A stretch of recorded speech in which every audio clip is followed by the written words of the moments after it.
Why are these holes here in the ground? Why was this concrete poured? Why was this supposed to be a 4-unit site? Whose idea was it to have the largest construction project in the world be this? I'm not saying I'm not saying that I would have known it was not going to work out. I'm just saying whose idea was it? You know what I mean? So that's Shearon Harris. That's a fine plant. Um, Good enough place to work. Runs pretty well. It's a Westinghouse 3-loop in terms of make and model if you care. It's a pressurized water reactor if you care. Westinghouse 3-loop meaning it's like roughly a mid-sized. Westinghouse full size being a 4-loop. It's mid 900s megawatts electric. You know, for one nuclear power plant, that's not really top in the charts in terms of megawatt output. And of course, nuclear power plants, the companies want them to be higher megawatt output who run them, generally speaking, because that's economies of scale, it's efficiency, right? The more megawatts you have coming out of this nuclear site, the more you can amortize your costs, right? For everything that's going on at the site. So Shearon Harris kind of all started in spirit back in the 1960s, really, if you will, late 60s-ish. So this plant was built by a company called Carolina Power and Light Company. And to understand the Carolina Power and Light Company, you first have to understand barbecue sauce because it has the name Carolina in its name. So you basically got to start with barbecue whenever you got that going on. Anyways, North Carolina and South Carolina, as a region, they have basically 3 regions within them. And all of these 3 regions are based on barbecue sauce, right? So North Carolina, the eastern part of the Carolinas is vinegar-based barbecue sauce, and the western hemisphere of the Carolinas is like more ketchup-based barbecue sauce, but still with some vinegar in it. And then you've got the whole like central South Carolina thing that runs from basically like Columbia down to Charleston. That's the mustard-based region of the Carolinas, right? So you got these 3 regions. So back in the day, back before all the consolidation amongst the electric utilities, back in the day, back in the, good old days, 50s, 60s, 70s, 80s, you had 3 companies, 3 electric companies. Each of the barbecue sauce regions in the Carolinas has its own power company. That's how it worked. Ketchup region had Duke Power Company. That was the big bad one. That was the good one. That was Wall Street's favorite. Duke had the money. Duke did the business. Duke was a big bad wolf of power companies. Duke Power Company. That was the ketchup region, right? Vinegar region over in the east, Carolina Power and Light Company. Their service territory was much different. And also, then in the mustard region, you had South Carolina Electric and Gas Company. They've since been bought by Dominion. But we don't care about them. We don't care about SCE&G. We only care about Duke and CP&L. Western Carolina, Eastern North Carolina. Whatever. You get the idea. SCE&G was really only in South Carolina, and they're not a part of this. So anyways, so you have CP&L in the east, but their service territory was much more different than Duke's. Duke was successful largely because that part of the Carolinas, the Carolina Piedmont, was very industrial, very populated, had been since the early 1900s. They had the mills, they had manufacturing, they had a power need, and they had a population base. Whereas the Eastern Carolina, CP&L might have had just as much service territory as Duke in terms of square miles, but it was much more sparsely populated. Eastern Carolina was farm country. It was very sparsely populated, not a lot of power demand, not very many people at all in the eastern parts of the state. And so CP&L was never a big, strong power company like Duke to its west. So back in the 50s, 60s, 70s, when nuclear power was sort of coming up, you had nuclear power was it was the same feather in a power company's cap that nuclear weapons are to a country, right? A country, and still to this day, countries want to have nuclear weapons in their military arsenal because that means we're big and bad. That means we're strong. We're with the big guys. We're nuclear, right? It's a feather in your cap, right? And back in the 60s, 70s, 80s, that was for an electric company. You had your small town electric co-ops and maybe a little coal plant or something. and or maybe a hydro dam, and they made a little bit of power, but they were never gonna have a reactor. Then you had your big companies who were like Duke, who were like really at the leading edge of nuclear power. And then you had, your companies like CP&L, who for them getting a nuclear plant was like a big, hey, we did it kind of thing.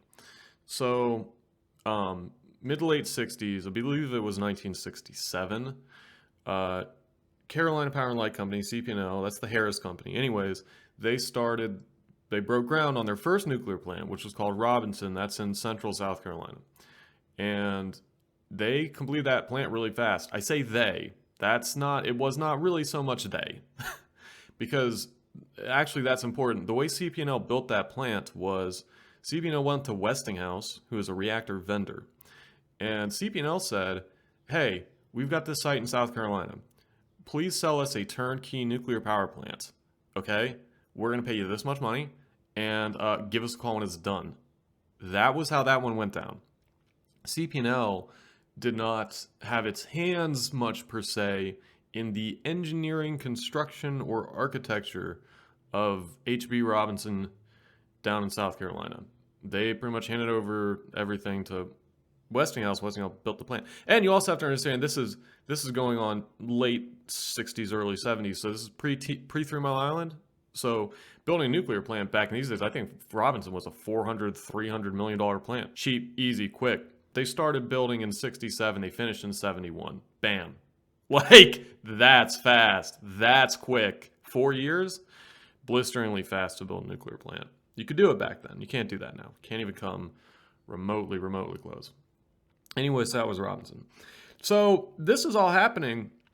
Couple things are happening coincident with Robinson. As CP&L is building Robinson, Duke is over to the west getting started on a 3-unit nuclear site called Oconee. Also in South Carolina, but to the west of CP&L's territory. So Duke is starting up this new 3-unit site, and that is getting people's attention, right? This is like a flagship nuclear facility. Big deal, Oconee. So CP&L sees that. CP&L, and another thing you have to understand, I think I already kind of alluded to it, CP&L always lived in the shadow of Duke. CP&L, Wall Street loved Duke, investors loved Duke, Duke could raise money, CP&L never was a big about raising money. And that's what an electric utility is in a regulated market. You have to go out and get money to build the capital, right? The capital being the power plants, right? You build the power plants are capital intensive. Somebody has to be willing to back you, right? And throw down the money to say, hey, these guys need the power, they can build the plant, and then they can sell the power. We trust in this investment system. We will throw down money in this investment system, right? So that was Duke. Duke had the customers. Duke had the rate-paying base. Yada yada yada. Duke knew how to build a power plant. So the big difference with Duke. Duke was an engineering company fundamentally. CP&L was not an engineering company at all. CP&L was it was a mid-sized utility. CP&L did not have engineering resources. CP&L barely had a headquarters. Right. Well, that's not true. They had a headquarters. But Duke's headquarters in Charlotte had a group called Duke Engineering and Services, which built power plants. Duke built its own power plants. If you, to this day, look in the American Nuclear Society or Nuclear Regulatory Commission, fact digests about all the different nuclear plants in the United States, for the Duke plants, the architect engineer listed is Duke. The constructor listed is Duke. Duke engineered, architected, if that's a word, probably not, but we're going to go with it. They engineered, they architected, and they constructed their own plants all by themselves from start to finish. That's not normal. That's not normal. And CP&L certainly didn't have those resources. Duke was an engineering company attached to a stout electric utility. That's what Duke was. It was an engineering company and an electric utility, and they had both. where were they going with it? So you had Robinson. So CP&L builds Robinson, right? 67 to 71. Those are the Robinson years. You got Duke. Duke's building a Coney. Coney's a 3-unit. Oh, we got our little 1-unit nuclear plant, and that's kind of our feather in our cap. But these guys got this 3-unit. Another thing you have to understand about this time period is that there was a brief, very fleeting moment in the late 60s, 69-ish, where Carolina CP&L was actually held the title of the fastest growing electric utility in the country. They held that title for a very short, fleeting period. And there's a couple things you can say about that. Number one, it's kind of like the most improved award. You know what I mean? Like, yeah, it means something, but if you were already tiny, like, you're the fastest growing, right? You're not necessarily the biggest or one of the bigger, but you are the fastest growing. Number two thing about that is it didn't last that long. The CP&L was, like I said, it was fleeting. But 71, they complete Robinson. They're experiencing unseasonably high growth for their company, right? Everybody's high, right? At CP&L. Everybody's high on the hog. So 2 weeks after Robinson is completed, hooked up to the electrical grid, Robinson's hot, critical, 100% power, putting down megawatts to the electrical grid, right? You got a brand new shiny nuclear plant. So 2 weeks after they finish this plant in 71, Carolina Power and Light Company, headquartered in Raleigh, North Carolina, gets together its people at the Sir Walter Hotel in Raleigh, one of the fanciest hotels in Raleigh, North Carolina at the time. And they have a big announcement. We are going to build a 4-unit nuclear plant, the likes of which the world has never seen, and it's going to be right here in Wake County, in the county that Raleigh's in, and we're going to build it here in this county to reward, because Wake County was CP&L's biggest ratepayer base. They did that to reward their ratepayers with the tax dollars, right? If we're going to build this massive nuclear facility and pay all these tax dollars on it, we want that to go to the people of Raleigh and Wake County, who that's the bulk of our customers, right? So it was kind of a political swing, if you will, for them to throw down this plant in Wake County. And so that was probably, to be honest, probably the greatest moment of all of Shearon Harris's life. Here we are, this is what, 2023? So this is what, 52 years since the 1971 announcement of Shearon Harris at the Sir Walter Hotel? Yeah, that may have been the best and brightest moment of Shearon Harris's life. Now, for one thing, you can immediately tell that this company was biting off a little bit more than they could chew, because they didn't get started on construction until 1978. Robinson, by contrast, I think they may have announced it in 65, and then construction was 67 to 71. So I think Robinson was like maybe 2 years from announcement to breaking ground, and then 4 years from breaking ground to completion, right? That was roughly the time frame. They announced this 4-unit site, and obviously Duke is right next door building a 3-unit site. So psychologically, I mean, you can kind of deduce what the reasoning for this 4-unit site was. Was it because they really sat down and did spreadsheet after spreadsheet and hardcore analysis of exactly what the region's power needs were and what the projections for the regions were, and math, and, oh yes, we need a 4-unit site? Or was it some executives on a top floor looking over at a Coney 3-unit site and saying, oh yeah, we gotta beat those fuckers over there. We gotta beat those motherfuckers. You know what I mean? So they announced this plant in 71. They intended to get started on it shortly thereafter. They never started till 78. Okay, so that's 7 years. I'll tell you a couple things about that. Number one, if you take 7 years to start a project after you announced it, there's probably some stuff going on behind the scenes there. And all I mean by that is just you're clearly having trouble coming up with the capital. You're clearly having trouble coming up with the gigantic freaking pile of money that this thing is supposed to cost. So they took 7 years to start building it, right? Not a great sign. Then they start building in 78. Well, guess what happened in 1979? The biggest nuclear power accident in the United States, 3 Mile Island meltdown, happened in 1979. So they wait 7 years, kicking the can around, right?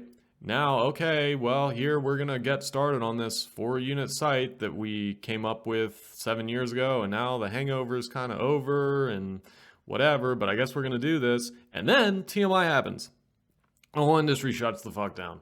Pardon my French. I mean, but kind of a massive event. Kind of a massive event, 3 Mile Island.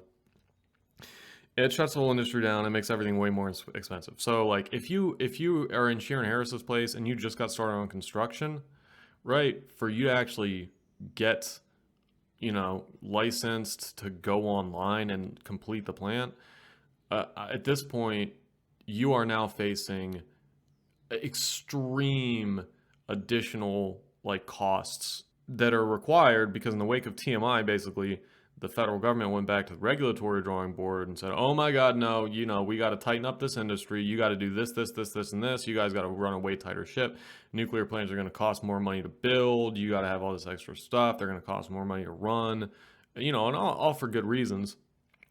I'm just saying, 1979 was the moment when nuclear power plant costs ballooned dramatically, right?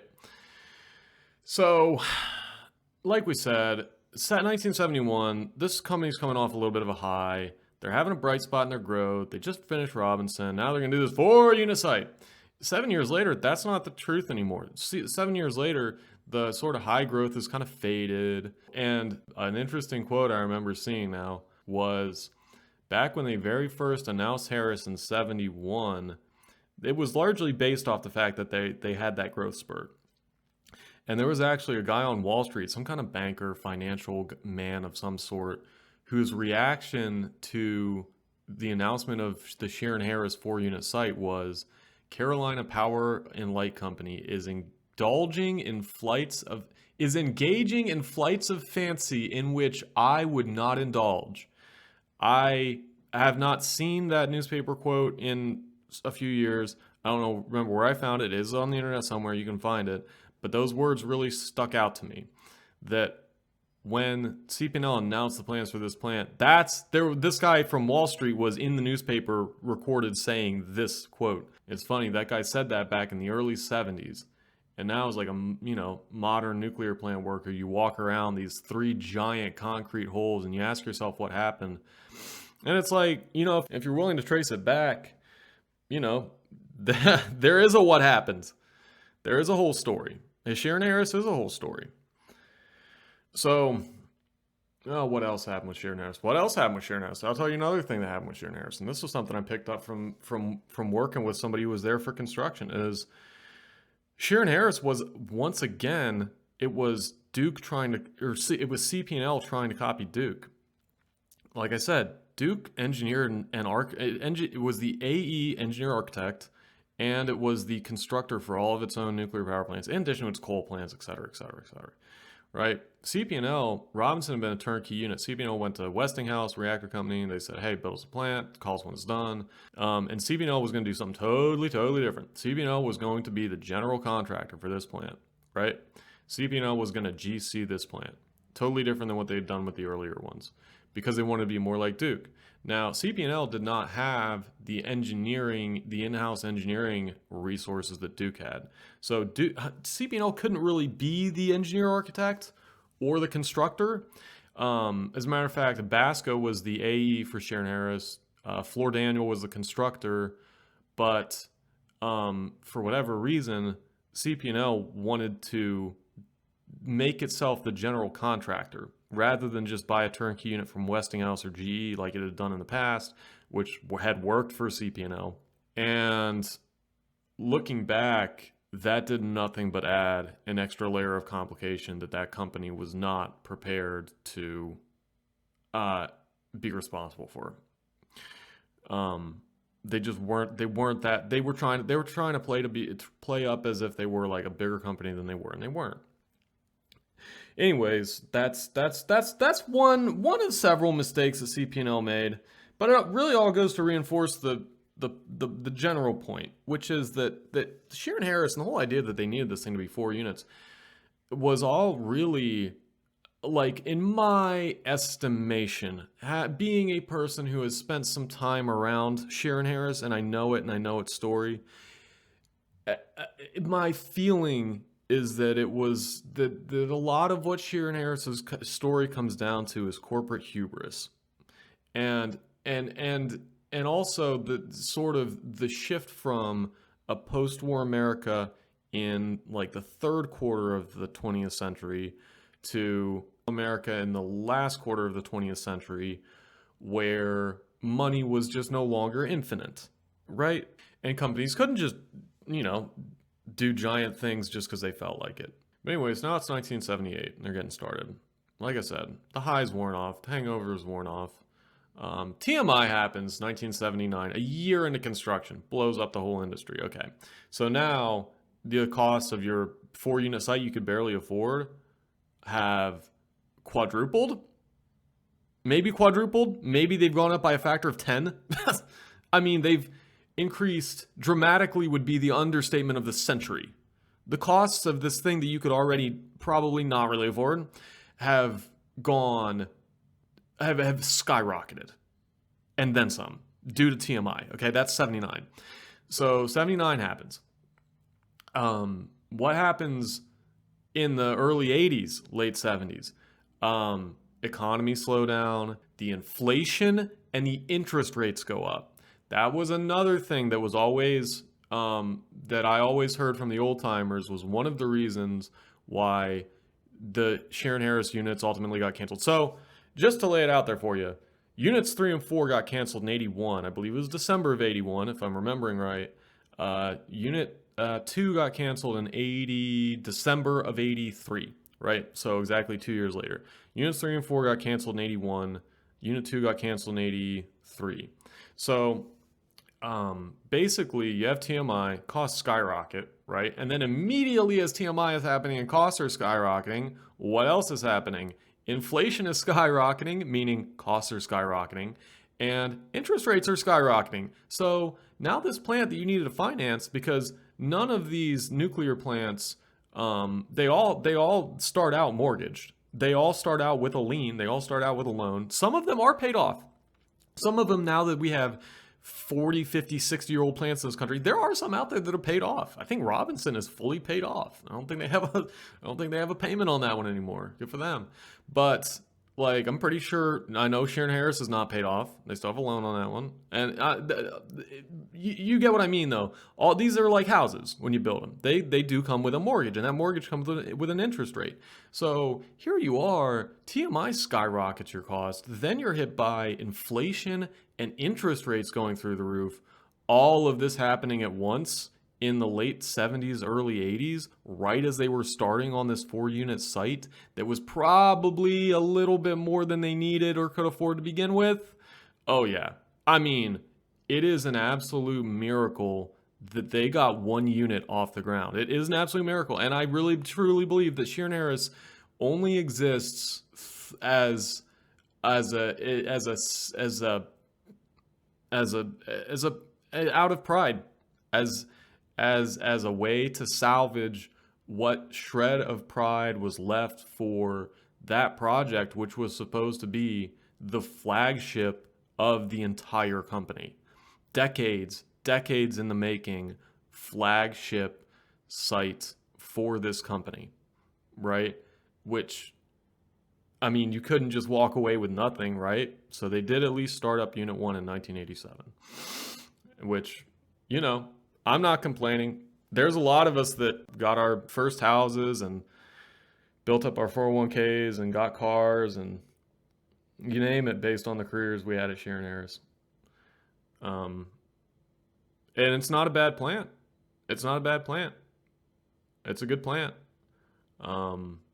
It's just got 4 big holes around it. 3 big holes around it. I guess one of them is filled in. So anyways, that's kind of the story, I guess, of Shearon Harris. They bit off more than they could chew. They waited too long to start on it because they bit off more than they could chew. And then, after waiting all this time to start on this thing, they get hit with this really triple whammy of 3 Mile Island, inflation, and interest rates. Really, you could call it a double whammy if you just say the economy and TMI. But anyways, moral of the story, yeah, Duke owns all this now. Yeah, Duke, like 10 years ago, bought out what was left of CP&L. They own Shearon Harris. The sign out front says Duke now. So yeah, Duke won. Duke won. There's still shreds of pride out there for the old company. When I was at Shearon Harris, even in the Duke days, we had a guy, kind of a local legend, Ian Tech, on my shift. Still wore his CP&L shirt to work every single day. Still wore his CP&L hat to work. And that guy told me one time, big smile on his face. He told me that in the Duke building in downtown, formerly CP&L buildings, formerly CP&L headquarters, now Duke building in downtown Raleigh, he said in that building, there was still a whole room dedicated to CP&L. He said in that building downtown, there is still a whole room that's nothing but CP&L. I think he thought there was a chance it might come back. That guy, Bill, was hired in 1982. He retires in, I think, 2 months. I just ran into him the other day. But if there was one person who you would have to dedicate the history and times of Shearon Harris to, it'd be a guy named Al. Al, on my very first day of training at Shearon Harris years ago, introduced himself to us as the historian of the Shearon Harris nuclear power plant. And he was Shearon Harris incarnate. Hired by CP&L in 1979. Al told us, he said back in the day, back in the 80s, back in the construction days, he said, guys, he said it's a miracle that Unit 1 ever got off the ground. I remember him saying, guys, we never thought it would run. I remember Al telling us, if you're ever out in the plant, and you see some footprints in the concrete, or you see a pack of Salems stuck somewhere, they're mine. But my favorite Al quote is, I got secondhand from one of the operators who was in the class directly ahead of mine.